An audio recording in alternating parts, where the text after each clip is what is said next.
പ്രിയരെ, അഭിഷേകാഗ്നിയുടെ 1000 പൊന്നാളങ്ങൾ എന്ന ഈ മനോഹരമായ പ്രോഗ്രാമിലേക്ക് വീണ്ടും സ്വാഗതം.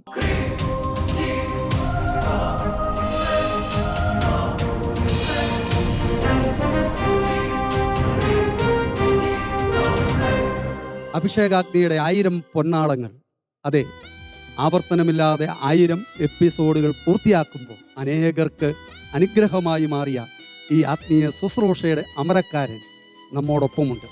സഹിയോൻ ധ്യാനകേന്ദ്രത്തിൻ്റെ സ്ഥാപക ഡയറക്ടറായ സെവർ ഖാൻ വട്ടായിലച്ചനെ ഏറെ സ്നേഹപൂർവ്വം സ്വാഗതം ചെയ്യും.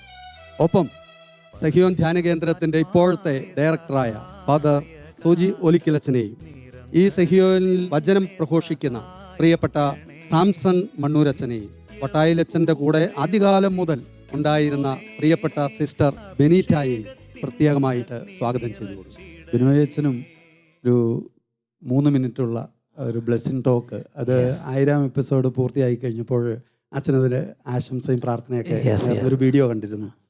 അപ്പോൾ ബിനോയച്ചൻ്റെ ആ ഒരു ശുശ്രൂഷയെക്കുറിച്ചും കൂടെ ഒന്ന് പറയാം. ബിനോയച്ചന് ദൈവം ശക്തമായ ഒരു പ്രചോദനം കൊടുത്തു. എല്ലാ ദിവസവും ദൈവത്തിൻ്റെ ജനത്തോട് വചനം സംസാരിക്കുക, വചനം പ്രസംഗിക്കുക, എന്നാൽ അധികം സമയം എടുക്കാതെ. അപ്പം അങ്ങനെ അച്ഛൻ അത് ഒരു ദൈവത്തിൻ്റെ നിയോഗമായി എടുത്തു. തുടങ്ങി അന്നോട്ട് പിന്നെ ഇന്ന് വരെ അത് മുടക്കമില്ലാതെ അത് തുടരാൻ അച്ഛൻ കഠിനാധ്വാനം ചെയ്തു. അത് വലിയൊരു അനുഗ്രഹമായിട്ടാണ് ഞാൻ മനസ്സിലാക്കുന്നത്. ഞാൻ അതിനെ പ്രത്യേകം സപ്പോർട്ട് ചെയ്യുന്നുണ്ട്. എല്ലാവർക്കും അത് സന്തോഷമാണെന്ന് ഞാൻ വിചാരിക്കുകയാണ്. ഉത്സാഹത്തോടെ ചെയ്യുന്നുണ്ട്. അത് തീർച്ചയായിട്ടും ഒരു ബ്ലെസ്സിങ് ആണ്. കൊച്ചു കുട്ടികളെയും അതേപോലെ മുതിർന്നവരെയൊക്കെ കുറച്ച് സമയമല്ലേ ഉള്ളൂ, ഷോർട്ട് ഡ്യൂറേഷനാണ്. അതുകൊണ്ട് പ്രത്യേക ഒരു അക്സെപ്റ്റൻസ് ഉണ്ട്. പ്രിയപ്പെട്ടവരെ, ഈ അവസരത്തിൽ നമുക്കൊട്ടും ഒഴിച്ചുകൂടാനാവാൻ പറ്റാത്ത ഒരു വ്യക്തിത്വമുണ്ട്. അത് മറ്റാരുമല്ല, ഈ സഹിയോൻ ധ്യാന കേന്ദ്രത്തിലെ വളരെ ഊർജ്ജസ്വലനായ തീഷ്ണമതിയായ ഫാദർ ബിനോയ് കരിമരുതെങ്കിൽ അച്ഛനാണ് ഇപ്പോൾ അഭിഷേകാഗ്നി എന്ന് പറയുന്ന പ്രോഗ്രാം ഗൈഡ് ചെയ്യുന്നത്. അച്ഛനെ നമുക്കൊന്ന് കേൾക്കാം. എൻ്റെ സഹോദരങ്ങളെ, അഭിഷേകാഗ്നി കുടുംബാംഗങ്ങളെല്ലാം കാണുമ്പോൾ വലിയൊരു സന്തോഷമാണ്. സഹോദരങ്ങളെ, ഞാൻ ഈ വട്ടാലിച്ചനെ കാണുന്ന എപ്പോഴെന്നറിയോ, ഞാൻ ഏകദേശം ഒരു 10ാം ക്ലാസ് +2 ആ ഒരു സമയമാണെന്ന് എൻ്റെ ഓർമ്മ. അതെ, ആ സമയത്ത് വട്ടാലിച്ചൻ എൻ്റെ ഇടവകയിൽ, അട്ടപ്പാടി തൃത്തമല എൻ്റെ ഇടവകയിൽ ഞങ്ങളെ വേദപാഠം പഠിപ്പിക്കാൻ വേണ്ടി വന്നിരിക്കുക. എന്തായാലും അച്ഛനെ അന്ന് എനിക്ക് ഭയങ്കര ഇഷ്ടമായി. അച്ഛൻ്റെ തോൾസഞ്ചിയൊക്കെ തൂക്കി വലിയ സ്വാതന്ത്ര്യത്തോടെ, അന്നും അച്ഛൻ ഈ മനുഷ്യ മനസ്സിലെ കുന്നുകൾ, ബന്ധനങ്ങൾ എന്നൊക്കെ പറഞ്ഞിട്ട് വേറെ രീതിയിലാണെങ്കിൽ പറഞ്ഞത്. അപ്പം ഞാനിങ്ങോട്ട് പുറകോട്ട് തിരിഞ്ഞ് നോക്കുമ്പോഴേ ഇന്ന് ഈ ഡെലിവറൻസ് ശുശ്രൂഷകൾ, വിടുതൽ ശുശ്രൂഷകൾ, അതിൻ്റെയൊക്കെ ഒരു വിത്ത് അന്നേ ഉള്ളത് അച്ഛൻ്റെ ഉള്ളിൽ കിടക്കുന്നുണ്ട് എന്നുള്ള സത്യമാണ്. ഞാനത് കുറച്ച് അനുഭവങ്ങൾ പറയുമ്പോൾ നിങ്ങൾക്ക് നമുക്ക് എല്ലാതൊക്കെ മനസ്സിലാവും. അങ്ങനെ അച്ഛനുമായിട്ടൊരു ആത്മബന്ധം തുടർന്നു. പിന്നെ അച്ഛനായിട്ട് കാറ ഇടവകി വന്നപ്പോൾ മിഷൻ ലീഗിൻ്റെ ഡയറക്ടറൊക്കെ ആയിട്ട് വരുന്നു. അപ്പോൾ ഞാനതിൻ്റെ സെക്രട്ടറി പ്രസിഡൻറ്റും ഒക്കെ ആയിട്ട് അങ്ങനെ അച്ഛൻ്റെ കൂടി ഒരുമിച്ചുള്ളൊരു പ്രവർത്തനത്തിൻ്റെ കാലഘട്ടം. പിന്നെ ഞാൻ സെമിനാരിൽ ചേരുന്നു.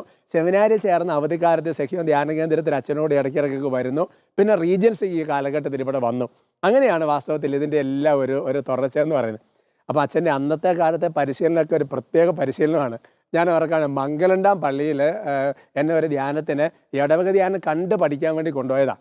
അങ്ങനെ ബ്രദറായിരുന്ന സമയത്തെ വിശേഷമൊന്നും കഴിഞ്ഞിട്ടില്ല. അങ്ങനെ ഇടവക ധ്യാനം കണ്ടു പഠിക്കാൻ വേണ്ടി പോയി. അപ്പോൾ ഞാനത് കണ്ടുപിടിക്കാൻ വേണ്ടി പോയതാണല്ലോ. എന്നിട്ട് എൻ്റെ സഹോദരങ്ങൾ കുർബാനയും കഴിഞ്ഞിട്ട് ഒരു പ്രൈസ് വർഷിപ്പ് കഴിച്ചിട്ട് വട്ടാശി എന്നോട് പറയുകയാണ്, ആദ്യത്തെ ക്ലാസ് ബ്രദർ എടുക്കാനാണ് പരിശുദ്ധാത്മാവ് പറയുന്നത്. ചിന്തിച്ച് നോക്കിയ സ്ഥിതി എന്തൊരു പരിശീലനമെന്ന്. എൻ്റെ സഹോദരങ്ങൾ പറഞ്ഞു. അപ്പം ഞാനത് ആകെ ഒരു അവതാളത്തിലായി പോയില്ലേ. ക്ലാസ് ഇല്ല, ഒന്നുമില്ല. അപ്പം ഞാനത് ഒഴിഞ്ഞു മാറാൻ നോക്കിയപ്പോൾ അച്ഛൻ ഇങ്ങനെ പറഞ്ഞേ, പരിശുദ്ധാത്മാവിനെ അനുസരിക്കുന്നതായിരിക്കും നല്ലതെന്ന് പറഞ്ഞു. അപ്പം അന്നൊക്കെ ആ ഒരു ക്ലാസ്സൊക്കെ എടുത്ത് ഇപ്പോഴത്തന്നെ ഓർക്കുമ്പോൾ ഒരു പ്രത്യേക അവസ്ഥയാണ്. അന്ന് മുതൽ ഈ മുമ്പേ അച്ഛൻ പറഞ്ഞില്ലേ, പരിശുദ്ധാത്മാവിനെ അനുസരിക്കുക എന്ന് പറഞ്ഞാൽ അച്ഛൻ്റെ ഒരു കൃപയാണ്. അപ്പോൾ ഇപ്പോൾ ഈ അഭിഷേകാഗ്നിയുടെ പിന്തുടർച്ച ഏറ്റെടുക്കാൻ പറഞ്ഞപ്പോൾ വട്ടാരിച്ചത് പറയാൻ തുടങ്ങിയിട്ട് ഇപ്പം ഞാനത് കർത്താവിൻ്റെ കരുണയെ ചെയ്യുന്ന 2 വർഷം മുമ്പേ വെച്ച് പറയാൻ തുടങ്ങി. ഞാൻ അമ്പിനുമില്ല അടുക്കില്ലാഞ്ഞു. കാരണം എന്താണെന്ന് വെച്ച് കഴിഞ്ഞാൽ ഞാൻ പറഞ്ഞു, എൻ്റെ അച്ഛൻ ശരിയാവില്ല. അവസാനം അച്ഛൻ അന്ത്യശാസനം തന്നു, പരിശുദ്ധാത്മാവിനെ അനുസരിക്കുന്നതായിരിക്കും നല്ലതെന്നുള്ളത്. അങ്ങനെയാണ് വാസ്തവത്തിൽ ഇത് ഞാൻ ഏറ്റെടുക്കാനൊക്കെ ഒരു ദൈവം ഒരു കരുണ തന്നു. അപ്പോൾ അതിൻ്റെ ഒരു പിന്തുടർച്ചയെക്കുറിച്ച് ചിന്തിക്കുമ്പോൾ എനിക്ക് ഭയങ്കര ഒരു ചിന്തയായിരുന്നു. കാരണം വട്ടാലിച്ചനിലൂടെ ദൈവാത്മാവ് തുടങ്ങിയൊരു കാര്യം. അപ്പോൾ അതിനകത്ത് പിന്നെ അതിൻ്റെ ഒരാൾ മാറുമ്പോൾ ആൾക്കാരത് കാണാൻ നിൽക്കുമോ, അങ്ങനത്തെ ഭയങ്കരമായ മാനുഷികമായ പല ആശങ്കകളും പ്രശ്നങ്ങളൊക്കെ ഉണ്ടായിരുന്നു. പക്ഷെ എനിക്കൊരു കാര്യം മനസ്സിലായത്, ഈ പൗലോസ് ലീഗായും തീത്തോസെന്ന് പറഞ്ഞില്ലേ, ഞങ്ങൾ ഒരേ ആത്മാവിൻ്റെ പാതയിലല്ലേ ചരിച്ചത്. അങ്ങനത്തെ ഒരു വചനമുണ്ട്. എന്ന് പറഞ്ഞതുപോലെ തന്നെയാണ് ഇവിടെ ഒരു ആത്മാവിൻ്റെ ഒരു അഭിഷേകം എല്ലാവരും ഒരേപോലെ നിറഞ്ഞു കവിയുന്നതാണ്. ഉദാഹരണം പറഞ്ഞു കഴിഞ്ഞാൽ സ്നാപയോഹന്നാനെ കാണുമ്പോൾ ആൾക്കാരെന്താ ചോദിക്കുന്നത് അല്ലേ? ഏലിയായെ കാണുന്നു എന്നല്ലേ പറയുന്നത്. എന്ന് പറയുന്നത് പോലെ തന്നെയാണ് ഒരു പരിശുദ്ധാത്മാവിൻ്റെ ഒരു അഭിഷേകം. അത് ഓരോ വ്യക്തികളിലും നിറഞ്ഞ് അതേ കാര്യം തലമുറകളിലേക്ക് ഒഴുകുന്നു എന്നുള്ളത് ഇവിടുത്തെ വലിയൊരു അനുഗ്രഹമാണ്. അതുകൊണ്ട് തന്നെ ചിലപ്പോൾ ഒരു പക്ഷേ അച്ഛൻ അഭിഷേകാഗ്നിയിൽ ഇല്ലാത്തതിൻ്റെ ഒരു കുറവുണ്ട് തീർച്ചയായിട്ടും. എന്തായാലും അച്ഛൻ വീണ്ടും വരാമെന്ന് പറഞ്ഞതിൽ വലിയ സന്തോഷം. അപ്പോൾ എങ്കിൽ പോലെ ദൈവം ഒരു ആത്മാവിൻ്റെ പാതയിൽ ഒരു അഭിഷേകത്തിൽ അത് ഒരേ ചാലിൽ കൊണ്ടുപോയി എന്നുള്ളത് ഈശോയുടെ വലിയൊരു കരുണയാണ്. അതുകൊണ്ടത് ഈശോ ശരിക്കും പറഞ്ഞാൽ ഞാൻ അഭിഷേകത്തിനെ കുറിച്ച് പ്രത്യേകം ഓർക്കുമ്പോഴേ അതിതാണ് ഇത് ഈ അഭിഷേകത്തിൻ്റെ പ്രോഗ്രാം നമുക്ക് സത്യം പറഞ്ഞു കഴിഞ്ഞാൽ ഈശോ ആത്മാക്കളെ നേടാൻ വേണ്ടി ഈശോ തന്നെ തുടങ്ങിയതാണ്. എനിക്ക് മനസ്സിലാകുന്ന ഒരു വഴിയാണ്. ശാലോമിലൂടെ തീർച്ചയായിട്ടും ബെന്നിസാറ് അതേപോലെ തന്നെ വട്ടാരിച്ചൊക്കെ പറയുമ്പോൾ കാരണം എന്നറിയാമോ? അതായത് ഒരിക്കൽ ഒരു ധ്യാനം കൂടാൻ പറ്റാത്ത ആൾക്കാർ, ഒരു കൺവെൻഷൻ വരാൻ പറ്റാത്ത വിവിധ ജാതികൾ ആൾക്കാരുണ്ടെങ്കിൽ നമ്മൾ ഓർക്കണം. അങ്ങനെയുള്ളവർക്ക് ആരുടെയും കംപ്ലൈൻറ്റ് പ്രശ്നങ്ങളൊന്നും കൂടാതെ സ്വന്തം വീട്ടിലിരുന്ന് കാണാൻ, അങ്ങനെ യേശയായാലും ജെറമിയായാലും പറയുന്ന പോലെ അല്ല ഒരിക്കലും കിട്ടാത്ത ആത്മാക്കളെ തെരഞ്ഞു പിടിക്കാൻ കർത്താവിൻ്റെ ഒരു വരദാനം തന്നെയാണ് വാസ്തവത്തിൽ ഈ അഭിഷേകം എന്ന് പറയുന്നത്. ഈശോയുടെ വലിയൊരു കരുണയാണ്. മറ്റൊരു കാര്യം, ഈ ജനം ഈ കൺവെൻഷനുകൾ ഒക്കെ മടുത്തു, അതിൻ്റെ കാലമൊക്കെ കഴിഞ്ഞു എന്നൊക്കെ ഒന്ന് ചിന്തിച്ച് തുടങ്ങിയ സമയത്താണ്. അതായത് ധ്യാന കേന്ദ്രങ്ങളിൽ പോയി കൺവെൻഷൻ കൂടുക അല്ലെ ധ്യാനം കൂടുക, അതിൻ്റെയൊക്കെ കാലം കഴിഞ്ഞു എന്ന് സാധാരണ ജനം ചിന്തിക്കുന്ന ഒരു സമയത്താണ് ഈ അഭിഷേകാഗ്നി മറ്റ് ജില്ലകളിലേക്കും ഇടവകളിലേക്കും എത്തുന്നത്. ഇത് വീണ്ടും ഒരു ആത്മീയ ഉണർവിന് തീർച്ചയായിട്ടും കാരണമായിട്ടുണ്ട്. അപ്പം അതിനെക്കുറിച്ച് അങ്ങനെ ഒരു തീരുമാനത്തെക്കുറിച്ച് ഞാൻ ഇവിടുത്തെ ധ്യാന കേന്ദ്രത്തിലെ ധ്യാനങ്ങളൊക്കെ നടത്തിക്കൊണ്ടിരുന്നപ്പോൾ പല മീറ്റിങ്ങുകളിലും ചെല്ലുമ്പോൾ ഞാൻ എപ്പോഴും കേട്ടുകൊണ്ടിരുന്ന ഒരു സംസാരമാണ്, പ്രധാന കൊയ്ത്തെല്ലാം കഴിഞ്ഞു, കൺവെൻഷൻ്റെയൊക്കെ കാലം കഴിഞ്ഞു, ഇനിയൊന്നും ആളുകൾ വരാൻ പോകുന്നില്ല, ഇനിയിപ്പോൾ ഒരു കാര്യമുള്ള കാര്യമല്ല, ആളുകളൊന്നും ഇൻട്രസ്റ്റ് ഇല്ല, അങ്ങനെ എപ്പോഴും പല സ്ഥലത്ത് ഞാൻ കേട്ടിട്ടുണ്ട്. അപ്പോൾ അന്ന് ഞാൻ എൻ്റെ ഉള്ളിൽ ശക്തമായിട്ട് ഇല്ല, കർത്താവിൻ്റെ സ്നേഹം ഒരിക്കലും അസ്തമിക്കുന്നില്ല, കർത്താവിൻ്റെ സ്നേഹം പുതിയതാണ്, പുതിയ ശുശ്രൂഷകളുണ്ടാവും, പുതിയ അഭിഷേകം ഉണ്ടാവും, പുതിയതായിട്ട് കർത്താവ് ഒരുമിച്ച് കൂട്ടും. ഇങ്ങനെ എനിക്ക് ശക്തമായിട്ട് തോന്നിക്കൊണ്ടിരുന്നു. അപ്പോൾ അങ്ങനെ ഇരിക്കുമ്പോഴാണ് ഇങ്ങനെ അധികം കൺവെൻഷനൊന്നും പോകാനായിട്ട് ആദ്യകാലത്ത് സമയം കിട്ടിയിരുന്നില്ല. എന്നാലും ഇടയ്ക്കിടയ്ക്ക് ചിലർ വിളിക്കുമ്പോൾ അപ്പോൾ അങ്ങനെ പോകുന്ന സമയത്ത് ശരിക്കും ഇത് ബോധപൂർവ്വമല്ല, അല്ലാതെ തന്നെ ആളുകൾ തന്നെ ഈ പേര് ടേക്ക് ഓവർ ചെയ്യുക ചെയ്തത്. അഭിഷേകത്തിന് കൺവെൻഷൻ ഒരു പേരിട്ടു. അങ്ങനെയാണ് ഞാനതിനെക്കുറിച്ച് അധികം ചിന്തിച്ചിരുന്നില്ല. പക്ഷേ പിന്നീട് അതൊരു വലിയൊരു തരംഗമായിട്ട് കർത്താവ് അങ്ങോട്ട് മാറ്റി. ജനങ്ങൾ തന്നെ ഈ പേര് ടേക്ക് ഓവർ ചെയ്ത് കൺവെൻഷനൊക്കെ ഇട്ട് തുടങ്ങി.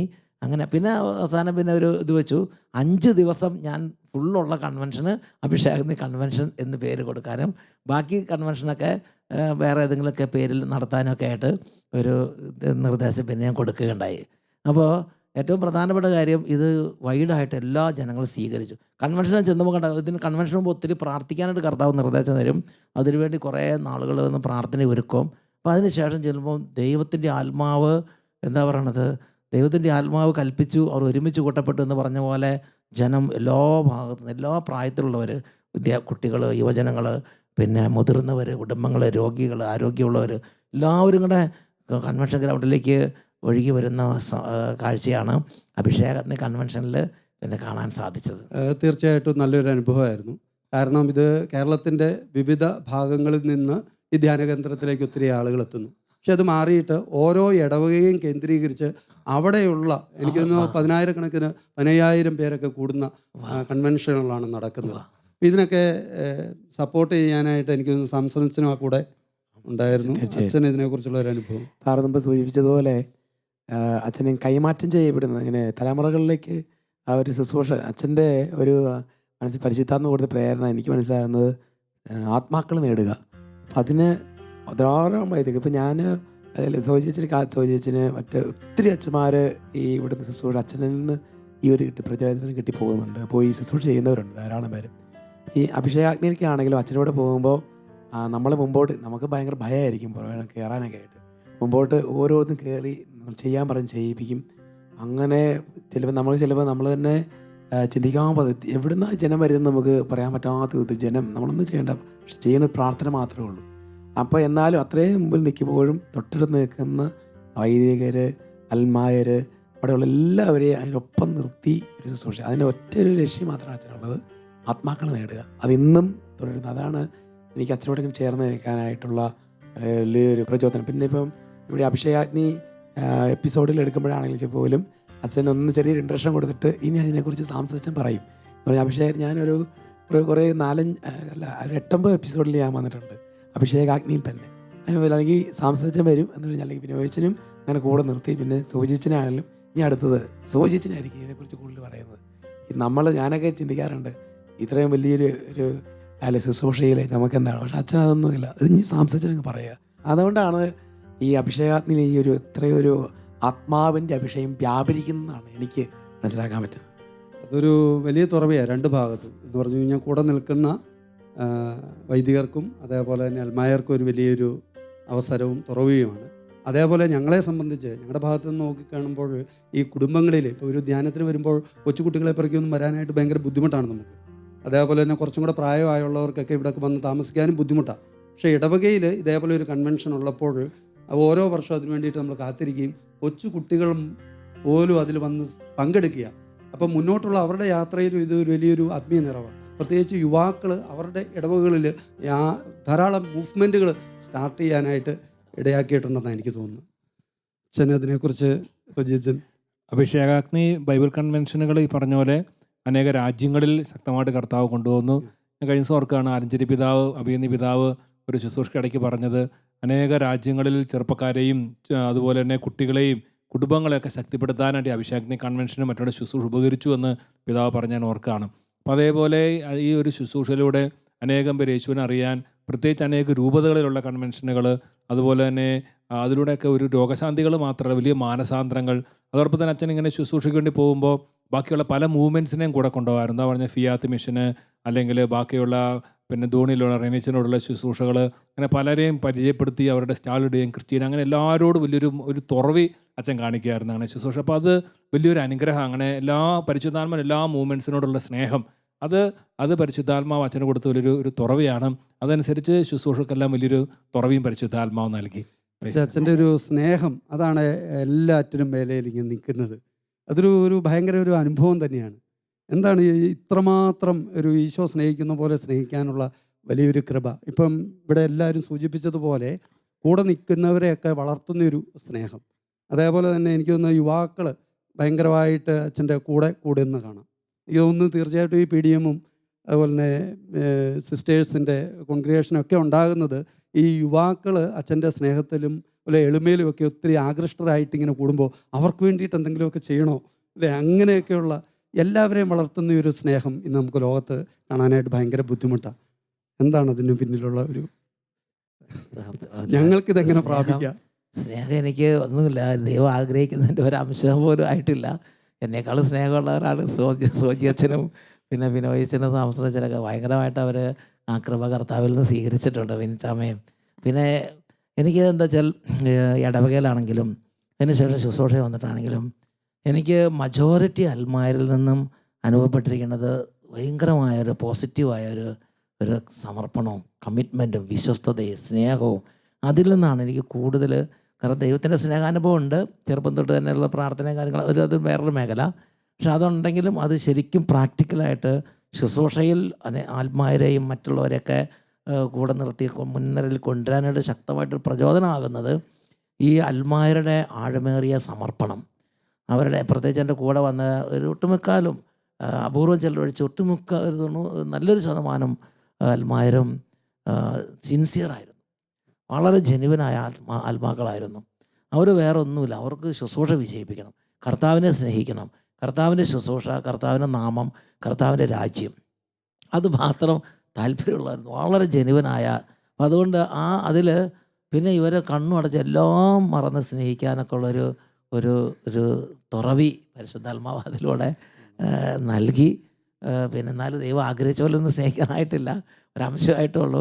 എങ്കിൽ പോലും അതിലെനിക്ക് ഞാൻ റിഗ്രറ്റ് ചെയ്യുന്നില്ല. 100-150% ഞാൻ അഭിമാനം കൊള്ളുകയാണ് കൂടെ ഉണ്ടായിരുന്നവരെക്കുറിച്ചും അതുപോലെ സ്നേഹിക്കാൻ സാധിച്ചതിനെ കുറിച്ചൊക്കെ. ദൈവത്തിൻ്റെ ഒരു വിളിയായിട്ടാണ് എനിക്ക് തോന്നുന്നത് ശുശ്രൂഷയോടൊപ്പം സ്നേഹവും വേണം എന്നുള്ളത്. തീർച്ചയായിട്ടും ഞാൻ ഇടയ്ക്കൊക്കെ ചില സമയത്ത് ഞാൻ സ്ട്രിക്റ്റായിട്ട് ചില കറക്ഷനൊക്കെ കൊടുക്കും, സ്ട്രിക്റ്റായിട്ട് ചില കാര്യങ്ങളൊക്കെ സംസാരിക്കേണ്ടി വരും. അപ്പോൾ അങ്ങനെ വരുമ്പോൾ അവർക്ക് ചിലപ്പോൾ ഒരു ഇത് വന്നാൽ പോലും കർത്താവ് അത് ഏതെങ്കിലും വിധത്തിൽ സ്നേഹം നിറച്ച് അവരെ ദൈവരാജ്യത്തിൻ്റെ ശക്തരായ ശുശ്രൂഷകരാക്കി മാറ്റുന്ന കാഴ്ച എനിക്ക് കാണാൻ സാധിച്ചിട്ടുണ്ട്. ദൈവത്തിന് സ്തുതി. എനിക്ക് തോന്നുന്നു സിസ്റ്ററിന് കുറച്ചും കൂടെ കാര്യങ്ങൾ ഇതുമായിട്ട് ബന്ധപ്പെട്ട് പറയാൻ പറ്റും. അച്ഛൻ്റെ സ്നേഹത്തെക്കുറിച്ച് പറയാൻ പറ്റിയത് അച്ഛൻ്റെ കയ്യിൽ ഇപ്പോൾ ഒരു സാധനം ഇപ്പം എല്ലാവരും സ്നേഹിച്ച് എല്ലാവരും കൊണ്ടുവന്ന് കൊടുത്ത ഒരു സാധനം കയ്യിലുണ്ടെങ്കിൽ ഒരു പാവപ്പെട്ട ആൾ വന്ന് ഉടനെ എടുത്ത ആൾക്ക് കൊടുക്കും. അത് ആര് തന്നു എന്ത് തന്നു എന്നുള്ള നോട്ടമില്ല, ഉടനെ എടുത്താണ് കൊടുക്കും. സഹീൻ ധ്യാന കേന്ദ്രത്തിൽ ഞാൻ അച്ഛൻ്റെ അസിസ്റ്റൻ്റ് ആയിട്ടിരിക്കുന്ന സമയത്ത് നമുക്ക് സാമ്പത്തികമായിട്ട് വലിയ ബുദ്ധിമുട്ടാണ്. എന്ന് പറഞ്ഞു കഴിഞ്ഞാൽ നമുക്ക് ഇവിടെ ടോയ്ലറ്റ് പണിത് ആയിട്ടില്ല, അപ്പോൾ എല്ലാം അങ്ങനെ നിർത്തിയിട്ട് ഒന്നുമില്ല. അപ്പോൾ ആൾക്കാർക്ക് കൊടുക്കാനുള്ള കൂലിയില്ല, അങ്ങനെ എല്ലാം കൊണ്ടും ബുദ്ധിമുട്ടുന്ന സമയത്ത് ഒരാൾ അച്ഛന് 1 ലക്ഷം റുപ്യ നമുക്ക് കൊണ്ടെത്തുന്നു സഹീവനിൽ. അപ്പോൾ നമ്മുടെ ഒരു പാവപ്പെട്ട ഒരു ശുശ്രൂഷ വീട് പണിതുകൊണ്ടിരിക്കുകയാണ്. അപ്പോൾ അച്ഛന് തോന്നി നമുക്കിപ്പോൾ ബുദ്ധിമുട്ടുണ്ടെങ്കിലും ആ ശുശ്രൂഷനെ സഹായിക്കണം. അപ്പോൾ അതിൽ പകുതിയിലധികം പൈസ അച്ഛനടുത്ത് അങ്ങോട്ട് കൊടുത്തു ശുശ്രൂഷന്. എനിക്ക് സത്യം പറഞ്ഞാൽ അന്ന് ഞാൻ ചെറിയ പ്രായമാണ്, ഈ ഉള്ളിൽ ദേഷ്യമൊക്കെ തോന്നിയെങ്കിലും എനിക്ക് തോന്നി അച്ഛനെന്താ എങ്ങനെ ചെയ്തെങ്കിലും പിന്നെ എനിക്ക് മനസ്സിലായി അന്ന് അച്ഛനൊരു ആ ഒരു കാര്യം ചെയ്തതോടുകൂടി സാമ്പത്തിക മേഖലയിൽ കർത്താവ് ഒരു തുറവി ചെയ്യുവാൻ കൊടുത്തു. അത് പിന്നീടത് ഞാൻ അതിനെക്കുറിച്ച് ചിന്തിച്ചപ്പോൾ എനിക്ക് മനസ്സിലായി, കൊടുക്കുവാൻ കിട്ടുമെന്ന് പറഞ്ഞ പോലെ തന്നെ ഇപ്പോൾ നമ്മുടെ ആ ഒരു കഷ്ടപ്പാടിൽ നമ്മുടെ ആ ഒരു ബുദ്ധിമുട്ടിൽ അച്ഛൻ അങ്ങോട്ട് കൊടുത്തു കഴിഞ്ഞപ്പോൾ അതോടൊപ്പം തന്നെയാണ് നമുക്ക് ഈ മീഡിയയിലെ കാര്യങ്ങൾ, പുസ്തകങ്ങൾ, അങ്ങനത്തെ കാര്യങ്ങളൊക്കെ ചിലപ്പോൾ പ്രാവശ്യം നമുക്ക് 5 ലക്ഷം റുപ്യയുടെ പുസ്തകങ്ങൾ മേടിച്ച് ഫ്രീ ആയിട്ട് അടിച്ച് ആൾക്കാർക്ക് കൊടുത്തു. അച്ഛൻ പറഞ്ഞു നമുക്കിവിടെ ബാക്കി പൈസ വേണ്ട, ആളുകൾ സുവിശേഷത്തിനോട് തരുന്ന പൈസ മുഴുവനും സുവിശേഷത്തിനോട് കൊടുക്കണമെന്നാണ്. ഇപ്പോഴും സഹീവൻ ധ്യാന കേന്ദ്രത്തിലാണെങ്കിൽ ബാക്കിയിരിപ്പില്ല, അതുപോലെ തന്നെ റൂഹാമണ്ടിലാണെങ്കിൽ 2 സെപ്പറേറ്റ് ചാരിറ്റിയാണ്, അപ്പോൾ അവിടെയും ബാക്കിയിരിപ്പില്ല. കടമാണെങ്കിലും പിന്നെ ബാക്കി ദൈവം അങ്ങോട്ട് പ്രൊവൈഡ് ചെയ്യുന്ന ഒരു ഭയങ്കര ഒരു അനുഭവമാണ് സാമ്പത്തിക മേഖലയിൽ. അത് നമുക്ക് എന്താ പറയുന്നത്, ചിന്തിച്ചു കഴിഞ്ഞാൽ നമുക്ക് അത് മനസ്സിലാക്കാൻ പറ്റാത്ത തരത്തിൽ ദൈവത്തിൻ്റെ ഒരു ഇടപെടൽ ഉണ്ടായിട്ടുണ്ടായില്ല. നമ്മളിങ്ങനെ തുറന്ന മനസ്സോടെ ഇങ്ങനെ എല്ലാവരും ഉൾക്കൊള്ളുമ്പോൾ സാമ്പത്തിക കാര്യത്തിൽ പിന്നെ ഇതുവരെ നമുക്ക് ഒരു അതിനെക്കുറിച്ച് വറി ചെയ്യേണ്ട ആവശ്യം വന്നിട്ടില്ല. ഇന്ന് ഇപ്പോൾ ഒരു ഏതാണ്ട് 30 വർഷം 3 പതിറ്റാണ്ടായി. അത് സിസ്റ്ററും അതുപോലെ തന്നെ നോയൽ ബ്രദറും ഒക്കെ എന്നോട് പറഞ്ഞിട്ടുണ്ട്, ഈ അട്ടപ്പാടിയിൽ ഇപ്പോൾ ഭക്ഷണത്തിനൊരു പഞ്ഞമില്ല. ആർക്ക് എപ്പോൾ വന്നു കഴിഞ്ഞു കഴിഞ്ഞാലും ഭക്ഷണമുണ്ട്. അതിന് പ്രധാനപ്പെട്ട ഒരു കാരണമായിട്ട് ഇവർ പറഞ്ഞത്, അച്ഛൻ ആദ്യകാലങ്ങളിൽ ഭക്ഷണത്തിന് നന്നായിട്ട് ബുദ്ധിമുട്ടിയിട്ടുണ്ട്. അത് മറ്റുള്ളവർക്ക് കഴിക്കാൻ വേണ്ടിയിട്ട് ബാക്കി വെച്ചിട്ട് അച്ഛൻ വെള്ളം മാത്രം കുടിച്ചുറങ്ങിയ കാര്യങ്ങളൊക്കെ കണ്ണു നിറഞ്ഞ് പറഞ്ഞ അനുഭവങ്ങളായിട്ട് പറഞ്ഞിട്ടുണ്ട്. അപ്പോൾ ഇപ്പം പറഞ്ഞ കാര്യം അത് തന്നെയാണ് എന്ന് പറഞ്ഞാൽ, അതുകൊണ്ട് അതൊരു കൃപയാക്കി കർത്താവ് മാറ്റി എന്നുള്ളത്. അപ്പോൾ ഇപ്പോൾ എനിക്ക് തോന്നുന്ന പരിശുദ്ധാത്മാവ് കൊണ്ടുപോകുന്നത് ഇത്രയും ആത്മീയ ശുശ്രൂഷ വളരെ മനോഹരമായിട്ട് ലോകത്തിൻ്റെ മുമ്പിൽ സഹ്യോൻ ഇങ്ങനെ ഉയർന്നു നിൽക്കുമ്പോൾ ഈ ആദ്യത്തെ കുറേ പീരീഡ് ഉണ്ടല്ലോ, പട്ടിണിയും ബുദ്ധിമുട്ടും, അച്ഛൻ നേരത്തെ സൂചിപ്പിച്ച പോലെ യാത്രാ സൗകര്യമില്ല, അതേപോലെ തന്നെ പണമില്ല, വലിയൊരു ബുദ്ധിമുട്ടുകൾ അനുഭവിക്കുന്ന, അതിനെക്കുറിച്ചും കൂടെ തീർച്ചയായിട്ടും പ്രേക്ഷകരോടൊന്ന് ആ കണ്ണീരനുഭവങ്ങൾ. ഞാൻ ഓർക്കുന്നത് അച്ഛൻ്റെ ഒരു പ്രാർത്ഥന തന്നെയായിരുന്നു, കർത്താവെ ഒന്നെങ്കിൽ ഭക്ഷണം തരണം, അല്ലെങ്കിൽ പട്ടിണിക്കാനുള്ള കൃപ വരണം. ഇങ്ങനെ അച്ഛൻ പ്രാർത്ഥിക്കായിരുന്നു ആദ്യകാലങ്ങളിൽ. അപ്പോൾ ആദ്യകാലങ്ങളിൽ നമുക്കധികം അറിയുന്നില്ലെങ്കിലും പിന്നെ കഞ്ഞിയും ചമ്മന്തി അല്ലെങ്കിൽ അച്ചാറൊക്കെ ആയിരിക്കും. അതുപോലും ചിലപ്പോൾ ഇല്ലാത്തൊരു കാലഘട്ടം ഉണ്ടായിട്ടുണ്ട്. പക്ഷേ ആ സമയത്തെല്ലാം ഈ പറഞ്ഞ പോലെ സുവിശേഷത്തിന് വേണ്ടി എല്ലാം സഹിക്കുകയും പ്രാർത്ഥിക്കുകയും ചെയ്തു. അതോടൊപ്പം തന്നെ അച്ഛനെ ദൈവം കൊടുത്തൊരു പ്രത്യേക കൃപയായിരുന്നു. ഈ അഭിഷേക്നി ടോക്കിന് വേണ്ടി അച്ഛൻ ഒരുങ്ങുമ്പോൾ, ഞാൻ ഇടയ്ക്ക് അച്ഛൻ്റെ മുറി പോകുമ്പോൾ അച്ഛന് ഉച്ചയ്ക്ക് ഭക്ഷണം കഴിക്കാതെ മിക്ക ദിവസം ഉച്ചയ്ക്ക് ഭക്ഷണം കഴിക്കാൻ, ആ സമയത്ത് വചനം ഇങ്ങനെ എഴുതി പഠിക്കണമെന്ന് ഞാൻ ഒരുപാട് സ്പർശിച്ചിട്ടുണ്ട്. അപ്പോൾ അത് ദൈവം കൊടുത്ത ഒരു കർത്താവിന് വലിയൊരു കരുണയാണത്. സഹീവൻ ധ്യാന കേന്ദ്രത്തിൻ്റെ തുടക്കത്തിൽ അച്ഛൻ സൂചിപ്പിച്ചതുപോലെ ആദ്യത്തെ കാലങ്ങൾ നല്ല ഞെരുക്കത്തിൻ്റെയും പ്രതിസന്ധികളുടെയും കാലങ്ങളുണ്ടായിരുന്നു. അപ്പോൾ അന്ന് ആളുകൾ വരുന്നില്ല, പിന്നെ അട്ടപ്പാടിയാണ്, അതിൻ്റേതായ ഒരു പ്രത്യേക അവസ്ഥ. പിന്നെ വരുന്ന ജനങ്ങളെല്ലാം തന്നെ ഞെരുക്കമുള്ളവർ. അപ്പോൾ ശരിക്കും സാമ്പത്തികമായിട്ടും ഇത് റൺ ചെയ്യാൻ നല്ല ബുദ്ധിമുട്ട് വന്നിട്ടുണ്ട്. അപ്പോഴൊക്കെ നമ്മൾ ദൈവം പറഞ്ഞിട്ടുണ്ടെങ്കിൽ ദൈവം നടപ്പാക്കും എന്നൊരു വലിയൊരു വിചാരമായിരുന്നു. അപ്പോൾ അങ്ങനെ അച്ഛൻ സൂചിപ്പിച്ച പോലെ ഇടയ്ക്ക് ചിലപ്പോഴങ്ങനെയൊക്കെ പ്രാർത്ഥിച്ചിട്ടുണ്ട്, ഒന്നുകിൽ ഭക്ഷണത്തിനുള്ള വക തരിക, അല്ലെങ്കിൽ പട്ടിണി കിടക്കാനുള്ള കൃപ തരിക. ഈ രണ്ടായാലും സെയിം തന്നെയാണ്. അപ്പോൾ അതുകൊണ്ട് പിന്നെ ഞാൻ ശ്രദ്ധിച്ചത്, കൂടെ ശുശ്രൂഷകർ വന്നു, അവർക്ക് ഭക്ഷണം കൊടുക്കണം. അപ്പോഴൊക്കെ ഞാൻ പല ദിവസങ്ങളും ഓർക്കുന്നുണ്ട്, ഇങ്ങനെ ബെനീറ്റാമ്മ അകളിൽ നിന്ന് വരും. ബെനീറ്റാമ്മ ഈ പണ്ട് ഏലിയായ്ക്ക് കാക്ക ഭക്ഷണം കൊണ്ട് കൊടുത്ത മാതിരി ബെനീറ്റാമ്മ വരാൻ വേണ്ടി ബാക്കി എല്ലാവരും കാത്തിരിക്കും. കാരണം ബെനീറ്റാമ്മ വരുമ്പോൾ എന്തെങ്കിലും കയ്യിലുണ്ടാവും. അപ്പോൾ എൻ്റെ കൂടെ ശുശ്രൂഷ ചെയ്ത അന്നത്തെ ചില ശുശ്രൂഷകർ, അവർക്ക് ഇവിടെ താമസിക്കാനുള്ള താവളത്ത്. അപ്പോൾ എവിടെ അങ്ങനെയുള്ള സമയത്ത് ബെനീറ്റാമ്മ ഇടയ്ക്ക് അവിടെ എന്തെങ്കിലും കറിയോ എന്തെങ്കിലും ഭക്ഷണം കൊണ്ടുവരും. അപ്പോൾ അങ്ങനെ എന്നാലും ശരി, പുറമേ നിന്ന് ശുശ്രൂഷ ടീം അംഗങ്ങളും അതുപോലെ ശുശ്രൂഷകരും വരുമ്പോൾ അവർക്ക് ഭക്ഷണം കൊടുക്കാനായിട്ട് സാധിക്കാത്ത ഒരു ഞെരുക്കം വന്നൊക്കെ ഞാൻ പ്രത്യേകം അഭിമുഖീകരിച്ചിരുന്നത് ഓർമ്മിക്കുകയാണ്. എന്നാലും ശരി, അന്നത്തെ വന്ന ശുശ്രൂഷകരെല്ലാം ആ ഇല്ലായ്മ മനസ്സിലാക്കി. അത് മനസ്സിലാക്കി കഴിഞ്ഞപ്പോൾ 100% ഹാപ്പിയായിട്ട് അവരതൊക്കെ, പിന്നെ പല ശുശ്രൂഷകർ അവരുടെ കയ്യിൽ നിന്നുള്ള പൈസ കൊണ്ടുവന്ന് ഇവിടെ ശുശ്രൂഷ കാര്യങ്ങളിൽ സഹായിച്ചു. അങ്ങനെ പല വിധത്തിൽ കർത്താവ് ആ കാലഘട്ടങ്ങളിൽ ശുശ്രൂഷകരുടെ ഞെരുക്കവും സഹനവും ഒക്കെ ഇതിനോട് ചേരാൻ ഇടവരുത്തിയിട്ടുണ്ട്.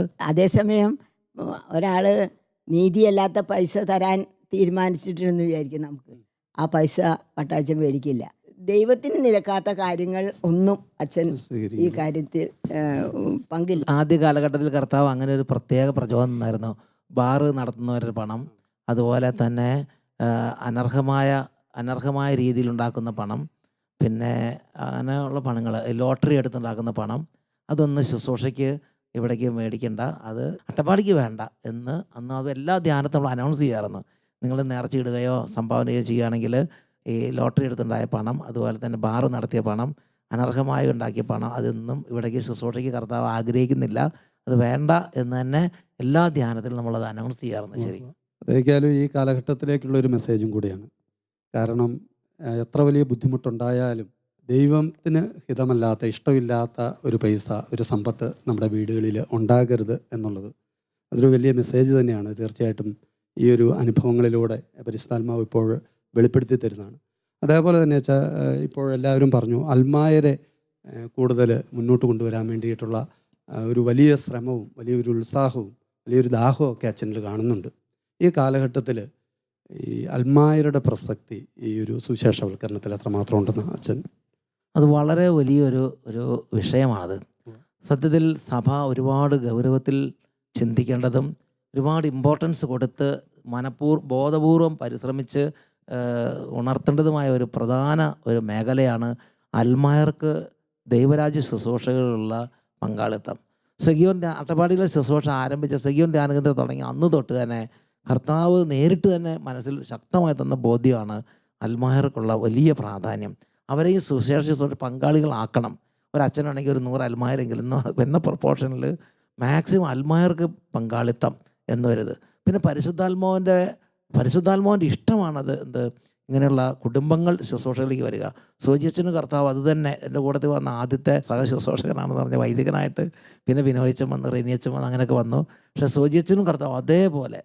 സോജിയച്ചനും ഒരുപക്ഷെ പരിശുദ്ധാത്മാവിൻ്റെ നവങ്ങളായ പുതിയ ഇനീഷ്യേറ്റീവ്സിനെ കുറിച്ചൊക്കെ കുറച്ചും കൂടെ വ്യക്തമായിട്ട് പറയാൻ പരിശുദ്ധാത്മാവ് കൃപ കൊടുത്തിട്ടുണ്ട്. പ്രിയപ്പെട്ട സഹോദരങ്ങളെ, ധാരാളം അൽമായ ശുശ്രൂഷയെ പ്രോത്സാഹിപ്പിക്കാനും അവരിലൂടെ ദൈവം പ്രവർത്തിക്കുന്ന വഴികളെ ഒത്തിരി ബഹുമാനിക്കാനും അച്ഛൻ്റെ ദൈവം ഒരു കൃപ കൊടുത്തു. ഞാൻ ഓർക്കാണ്, ഒരിക്കൽ അച്ഛൻ്റെ ഇവിടെ ഞങ്ങൾ ഒമിനിയാണെന്ന്, ഞങ്ങളിവിടെ അട്ടപ്പാടിയിൽ നിന്ന് മണർക്കാടേക്ക് പോകുന്ന വഴിക്ക് വണ്ടിയിൽ നിന്ന് അച്ഛൻ പറയാണ്, സൂചിച്ചാൽ നോക്കി, ഈ റോട്ടിൽ കൂടെയാണ് അടുത്ത ആഴ്ച നമ്മുടെ ബഹുമാനപ്പെട്ട ബെന്നി പുന്നത്തറ സാറ് സെയ്യൂനിലേക്ക് വരണത്. നമ്മുടെ ഒരു അനുഗ്രഹം നോക്കിയാച്ചോ, ആ ഒരു വ്യക്തിനെ ഇത്രമാത്രം അഭിഷേകം ഉപയോഗിച്ചു. നമ്മുടെയൊക്കെ ഒരു ഭാഗ്യം നോക്കി, ഒരു അൽമായനെ ഉപയോഗിക്കുന്നത് കണ്ടില്ലേ. അതേ ദൈവം ഉപയോഗിക്കുന്ന ഓരോരുത്തരെയും കുറിച്ചും അച്ഛൻ ഇതുപോലെ ഒരു തുറവിയും സ്നേഹവും സന്തോഷമാണ്. അപ്പോൾ ഒരു ഭയങ്കര റെസ്പെക്റ്റ് ചെയ്യുമ്പോൾ എന്ത് പറ്റി, ദൈവം അതനുസരിച്ച് അച്ഛനെ അനുഗ്രഹിച്ചു. അതോടൊപ്പം തന്നെ ഓരോ ശുശ്രൂഷയ്ക്കും ശേഷം കർത്താവ് ഉപയോഗിക്കുന്ന അച്ഛന്മാരുടെ പേര് പറഞ്ഞ് നന്ദി പറഞ്ഞെന്ന് പ്രാർത്ഥിക്കുകയായിരുന്നു. നായ്ക്കമ്പുറമച്ഛനെ ഓർത്ത് നന്ദി പറയുമെന്ന് പറഞ്ഞ് എല്ലാവരും കാരണം സ്തുതിപ്പിക്കുക. പനക്കളച്ചനെ ഓർത്ത് നന്ദി പറയും, പട്ടത്തച്ഛനെ ഓർത്ത്, ഇങ്ങനെ ഓരോരുത്തരുടെ കൊച്ചുമാത്തച്ഛൻ, ഇങ്ങനെ എല്ലാവരും. അപ്പോൾ ഒരു ചോദിച്ചാൽ എൻ്റെ അച്ഛൻ ഇതിൻ്റെ ഗുട്ടൻസ് എൻ്റെ സീക്രട്ട് എന്താ ആവശ്യം പറയാണ്, ദൈവം അവർക്ക് കൊടുത്ത കൃപകൾക്ക് നമ്മൾ നന്ദി പറയുമ്പോൾ അവർക്ക് കൊടുത്ത ആ കൃപയുടെ ഒരു ഓഹരി നമുക്കും കിട്ടും. അപ്പോൾ അത് വലിയൊരു ആത്മീയ രഹസ്യമാണ്. അപ്പോൾ ദൈവത്തിന് നന്ദി പറയുമ്പോൾ ദൈവം ഒരു ആത്മീയ ശുശ്രൂഷ ഉപയോഗിക്കുന്നു. അതിനോട് നമ്മൾ സന്തോഷിച്ച് ദൈവത്തിന് നന്ദി പറയുമ്പോൾ നമുക്കും ഒരു ഓഹരി കിട്ടുകയാണ്. അപ്പോൾ അതേപോലെ ധാരാളം ശുശ്രൂഷകർ, ഇപ്പോൾ ഇവിടുത്തെ പലപ്പോഴും മെയിൻ ടോക്കുകളൊക്കെ അച്ഛൻ അൽമായർക്ക് കൊടുക്കുമായിരുന്നു. അപ്പോൾ അത് അച്ഛൻ പറയണത് ദൈവം അവരെ അഭിഷേകം ചെയ്ത് ഉപയോഗിച്ചു. അപ്പോൾ അവരെ നമ്മൾ റെസ്പെക്റ്റ് ചെയ്ത് നമ്മൾ കൂടെ നിർത്തി അവരിലുള്ള കൃപാവരങ്ങളെല്ലാം ഉപയോഗിക്കണം. അപ്പോൾ അങ്ങനത്തെ ഒരു വലിയൊരു അനുഭവം പരിശുദ്ധാത്മ അച്ഛനും കൊടുത്തു. അതോടൊപ്പം എനിക്കും വ്യക്തിപരമായിട്ട് അച്ഛൻ നേരത്തെ പറഞ്ഞ പോലെ നമ്മുടെ ഇവിടെ നിൽക്കുന്ന ശുശ്രൂഷകർ ഭൂരിഭാഗം അൽമായരും വളരെ സത്യസന്ധമായി വളരെ തീക്ഷ്ണതയോടുകൂടി നിൽക്കും. ഇടയ്ക്ക് അച്ഛൻ പറയും, നമ്മൾ സ്വല്പം ഒന്ന് ചില സമയത്ത് മാനുഷികമായിട്ടൊന്ന് പ്രാർത്ഥനയ്ക്ക് എന്തൊരു വന്നത് വന്നാൽ തന്നെ അപ്പോൾ ആ സമയത്ത് ഇവർ ഒരുമിച്ച് ശക്തമായിട്ട് സ്തുതിച്ചും പ്രാർത്ഥിച്ചും ശുശ്രൂഷ നല്ല അഭിഷേകമാക്കി മാറ്റും, ഉപവാസം കൊടുത്തും പ്രാർത്ഥിച്ചും. അപ്പോൾ അങ്ങനെ വലിയൊരു ആത്മീയ കൂട്ടായ്മയിലാണ്. അപ്പോൾ അതുപോലെ എനിക്കും ബേസിക്കായിട്ട് ഇങ്ങനെ ധാരാളം അൽമായർ കൂടെ നിൽക്കുന്നത് വലിയ സന്തോഷമാണ്. അങ്ങനെ ഒരുമിച്ച് വലിയൊരു ആത്മീയ സന്തോഷത്തിലാണ് ആ ശുശ്രൂഷകൾ ചെയ്യണത്. Praise the Lord. അതുപോലെ പരിശുദ്ധാത്മാവിൻ്റെ നവമായ ചൈതന്യങ്ങൾ പരിശുദ്ധാത്മാവ് കൊടുക്കുമ്പോൾ അതിനോടൊരു തുറവി. അപ്പോൾ നിയമത്തിൻ്റെ പഴമയിലല്ല, ആത്മാവിൻ്റെ പുതുമയിലാണ് ശുശ്രൂഷ ചെയ്യേണ്ടതെന്ന് സെൻറ്റ് പോൾ പറഞ്ഞതുപോലെ പരിശുദ്ധാത്മാവ് തരുന്ന പുത്തൻ എന്താ പറയുക, ഇൻസ്പിറേഷൻസ് സ്വീകരിച്ച് ശുശ്രൂഷ ചെയ്യാൻ അതും ദൈവത്തിൻ്റെ ആത്മാവ് അച്ഛനും നമ്മുടെ സെഹ്യൂവിനും ഒരു പ്രത്യേക കൃപയാണ് നൽകിയത്. അതുകൊണ്ടാണ് നമുക്ക് PDM അല്ലെങ്കിൽ ASTM, അതുപോലെ AFCM, മനോരിഫർ കാത്തലിക് മിനിസ്ട്രീസ്, അതുപോലെ തന്നെ പുതിയ മീഡിയ ശുശ്രൂഷ, അതെല്ലാം പരിശുദ്ധാത്മാവ് കൊടുക്കുന്ന ഒരു ഇൻസ്പിറേഷൻ എടുത്ത് ശക്തമായിട്ട് ചെയ്യുമ്പോൾ ബാക്കി പരിശുദ്ധാത്മാവ് കൂടെ നിന്ന് വർക്ക് ചെയ്യുകയാണ്. ഈ anointing fire Catholic ministries, FCM missionaries എന്ന് പറഞ്ഞാൽ ഇതിൻ്റെ ഒരു ഈ കർത്താവ് തന്ന ഇങ്ങനെ ഒരു ഇൻസ്പിറേഷൻ്റെ പരിണത ഫലമാണ്. കർത്താവ് പറഞ്ഞ അടുത്ത വരും കാലങ്ങളിലൊക്കെ അൽമായരുടെ ഒരു യുഗം കൂടെയാണ്, കുടുംബങ്ങളുടെ ഒരു യുഗം അല്ലേ. അതായത് ഞാൻ ഓർക്കുകയാണ്, ഒരിക്കൽ മാർപ്പാപ്പ ഇങ്ങനെ പറയുകയുണ്ടായി, ഒരു കാലഘട്ടത്തിൽ ആദിമസഭയിൽ ഒരുപാട് രക്തസാക്ഷികൾ, അപ്പസ്തോലന്മാർ, പിന്നെ കുറേ കഴിഞ്ഞപ്പോൾ സന്യാസ സമൂഹങ്ങൾ, അതുകൊണ്ട് ഇപ്പോൾ ഈ കാലഘട്ടത്തിൽ ജോൺ പോൾ II ഒരു കാഴ്ചപ്പാടും കൂടെയാണ്. ഈ കാലഘട്ടത്തിൽ കുടുംബങ്ങളിലൂടെയുള്ള ഒരു സുവിശേഷ ശുശ്രൂഷ വളരെ പ്രധാനപ്പെട്ടതാണ്.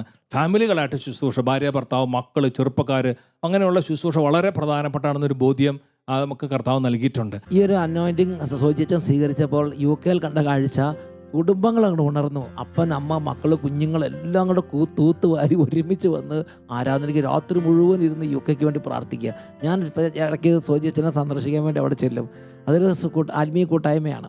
അവിടെ ചെല്ലുമ്പോൾ രാത്രി മുഴുവനും ചെറിയ കുഞ്ഞുങ്ങളെ ഉൾപ്പെടെ എടുത്തുകൊണ്ട് വന്ന് കുടുംബങ്ങൾ, UK കുടുംബങ്ങൾ, അനേക കുടുംബങ്ങൾ മിക്കവാറും രാത്രികളിൽ മാറി ആരാധനയ്ക്കിരുന്ന് UK വേണ്ടി പ്രാർത്ഥിച്ചു. എന്തുപറ്റി, വളരെ വലിയ അനോയിന്റിങ് UK ഉണർന്നു. ആയിരക്കണക്കിന് ആളുകൾ കൺവെൻഷന് പങ്കെടുക്കുന്ന ബഥേൽ കൺവെൻഷൻ പോലുള്ള convention, second Saturday conventions UK ഉണ്ടാകാൻ ഈ കുടുംബങ്ങളുടെ സമർപ്പണവും പ്രാർത്ഥന എല്ലാം ദൈവസനിലെത്തി. ആ നിലവിളി ദൈവസം എത്തി. അതിന് ദൈവം ഒരു ഉത്തരമായിട്ടാണ് അങ്ങനത്തെ ശുശ്രൂഷ UK നൽകിയെന്ന് ഇപ്പോൾ ഞങ്ങൾ തിരിഞ്ഞു നോക്കുമ്പോൾ മനസ്സിലാക്കുകയാണ്. Praise the Lord, praise the Lord, hallelujah, hallelujah. അൽമായ മിഷണറിമാരെ രൂപപ്പെടുത്തുക, അയക്കുക, ഇത് സഭയുടെ വലിയൊരു ദൗത്യമാണത്. ഞാനൊരു കാര്യം ഇപ്പോൾ ഓർമ്മിക്കുന്നത്, ഈ വർഷങ്ങൾക്ക് മുമ്പ് എനിക്ക് തോന്നുന്നത് സിയോനിലെ ജോസ് ബ്രദർ പോലെ ഡോക്ടർ ജോണും എന്നോട് പങ്കുവച്ചൊരു കാര്യമാണ്. ആ സമയത്ത് കേരളത്തിലെ എല്ലാ വചനപ്രഘോഷകരെയും, അൽമായരെയും അതുപോലെ വൈദികരെയും എല്ലാം ഒരുമിച്ച് ചേർത്തിട്ട് അവർക്ക് വേണ്ടിയിട്ടുള്ള ഒരു ശുശ്രൂഷ, എനിക്ക് തോന്നുന്നു വട്ടായലച്ചനാണ് അത് ലീഡ് ചെയ്ത്, എന്നുവെച്ചാൽ അതിൻ്റെ ഒരു ഓർഗനൈസ് ചെയ്ത് അത് ഡിവൈന് വെച്ചായിരുന്നു നടന്നതെന്ന് തോന്നുന്നു. അപ്പം അത്തരം ഒരു ചിന്തകൾ എന്ന് പറഞ്ഞു കഴിഞ്ഞാൽ, ഇപ്പം സോജിച്ചൻ സൂചിപ്പിച്ചതുപോലെ എല്ലാ ഇടത്തും ആത്മീയമായിട്ട് ഉണർവ് കൊടുക്കുന്ന വ്യക്തികളെ, അതേപോലെ തന്നെ പ്രസ്ഥാനങ്ങളെ, അതിനെല്ലാം ഒരുമിപ്പിച്ച് കൊണ്ടുപോകാനായിട്ടുള്ള ഒരു വലിയ തീക്ഷ്ണമായിട്ടുള്ള ഒരു ദാഹം വട്ടായലച്ചന് കാണുന്നുണ്ട്. തീക്ഷ്ണയുടെ ആഗ്രഹമുണ്ട്. പക്ഷേ കൂടുതൽ നടപ്പാക്കണത് മറ്റ് പല ശുശ്രൂഷ ടീമിനെ ഉപയോഗിച്ചാണ് നടപ്പാക്കണത്.